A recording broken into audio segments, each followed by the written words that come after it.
Hi und herzlich willkommen bei Hair Systems Heidecke. Ich bin Kathleen und heute haben wir Moritz da. Ich freue mich ganz doll. Du siehst jetzt schon richtig klasse aus, aber ich glaube, wir werden noch mehr aus deinem Typ rausholen mit der Frisur. Ich habe schon das Haarteil schon vorbereitet.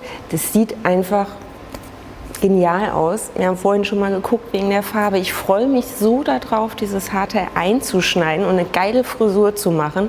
Und wir gucken einfach, dass wir das Beste aus dir rausholen, oder? Durchaus, ja. Ja? Moritz, bist du aufgeregt? Es hält sich noch in Grenzen. Es hält sich noch in Grenzen. Ich bin heute sehr aufgeregt. Ich muss das erste Mal die Anmoderation machen. Aber ich glaube, wir kriegen das super hin. Wenn ich das erstmal überstanden habe, dann ist alles gut. Und ich wünsche euch viel Spaß beim Video. Bis nachher.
Ja, ihr Lieben, wir sind fertig.